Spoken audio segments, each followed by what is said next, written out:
So that Christianity, and in your case, Baptist, that falls under Protestantism, and really this whole evangelical concept married with the Mhm. conservative Republican mantra, it's almost like they try to mesh them into one. Percent. I believed and was taught you cannot be a Christian and vote for Democrats. Like, Wow. you cannot be a liberal and also be a Christian. That's wild. Like, talk about separation of church and state not No existing. kidding. Yeah, no, That's it's amazing. crazy, and, like, for me to question my political views, I couldn't question my political views without also having to take a hard look at my religious views too. Right, Because right. they were so and that Okay. and that's so dangerous because that made me very scared to think critically about my political views Yeah, yeah, because of yeah, the okay, implications. great point, wow. Okay, so you hesitated to think about your political views because, honestly, that probably would have caused you internally to then assess your religious views, which you've grown up with.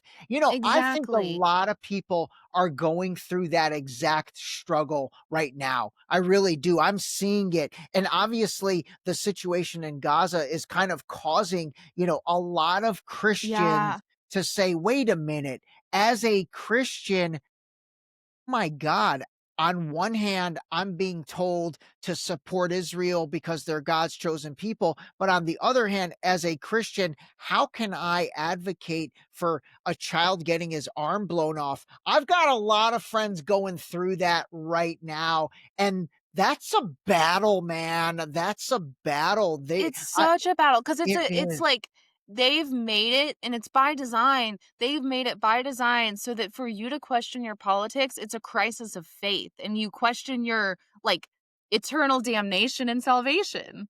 Yeah, yeah, And so absolutely. that's the And I level think it's that's at. why guys like Ted Cruz goes on Tucker Carlson and just completely makes a fool of himself, but it proves that intertwining. He's like, growing up, I went to Bible school, or I went to church, and I was told, uh, the whole Genesis 12:3 thing. And then he's like, and I want to be on the right side of that. And then Tucker's like, the right side of what? The Bible told you that. He looks so terrible, but Yeah.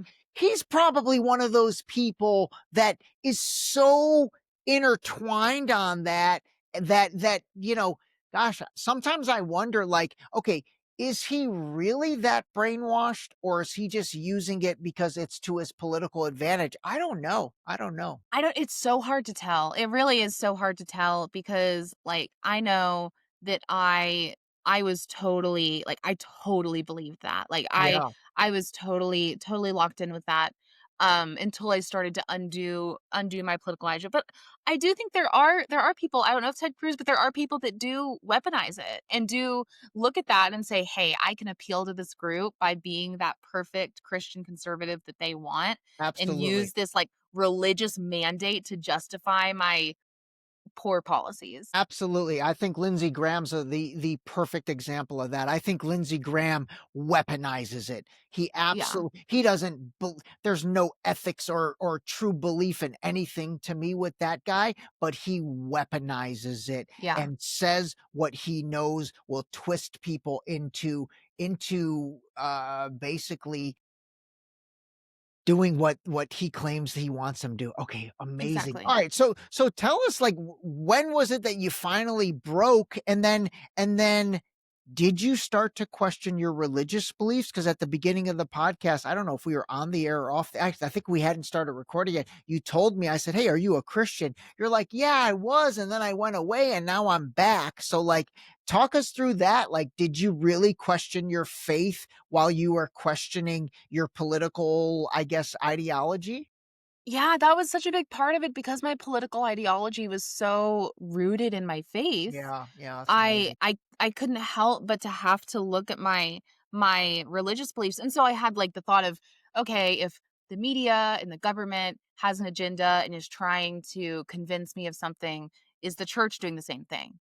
Is Mm, the church trying to convince me and trying to, like, use this institution as a means to control me? Is this just the other side of the same coin Wow. of politics? I give And you a so lot of credit for tackling that. Plus, at this point, you're what? You're 18, 19. I was 20. You're 20. Okay, still, that's so Yeah. young. And it was, I mean, it was hard. It was really hard because like I I wasn't in a church community super that really had a lot of room for doubts, you Mm, know? And so something that I tell myself now, like I've come back around spiritually, like now I do consider myself a Christian, but I always remind myself if my faith, like if God is strong, if God is real, then my doubts won't do anything to him. Like, I have no reason to not doubt, and if my doubts break down the idea of God and break down the idea of religion, then it wasn't that strong to begin with. interesting. So, then Okay. I'm better for it. And so that was kind of that was something that I didn't realize at the time. So there's a lot of fear, a lot of isolation, and then also a lot of shame because you have to admit if you're rejecting your previous political views, there's a lot of shame involved and Sure, a lot sure. of having to admit that you're wrong and admit that you were almost like that you were duped, like that you were Yeah, yeah, tricked. yeah, yeah. And Yeah, so I know that and you have to swallow your pride in order to do that. I actually think a lot of people are in that exact spot right now where, whether it's them voting for Trump or the religious aspect, like I think a lot of people feel like they've been duped. And the ones that can swallow their pride and say, "You know what? I was duped. I'm admitting it and I'm changing course." My hat's off to those people. The ones that, aren't able to do that, even though they know they're duped, they're just going to continue down that path. I think that's at play right now for I sure. think it really, really is. And since I made my first TikTok and Yeah. Instagram reel, the one that you saw, Yeah.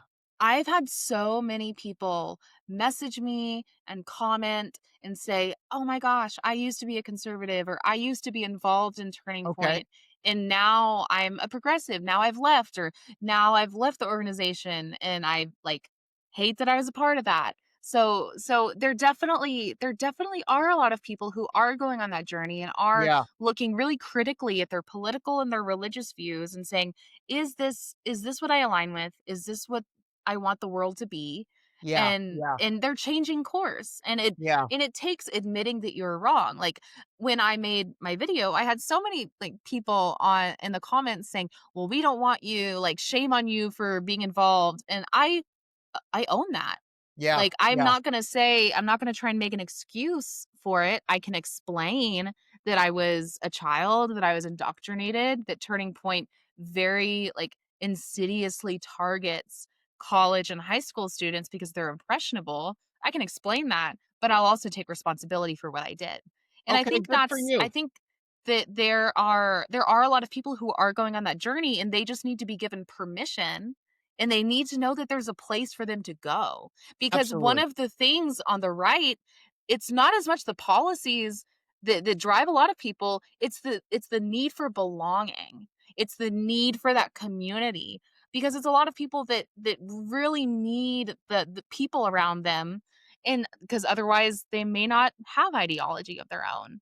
And so Absolutely. it's a really scary thing to strike out on your own away from a group that you're comfortable in. And so that's one of the reasons why I've started speaking out about my Yeah. experience being involved in Turning Point, being involved in conservative politics, so that I can communicate to people there is a place for you.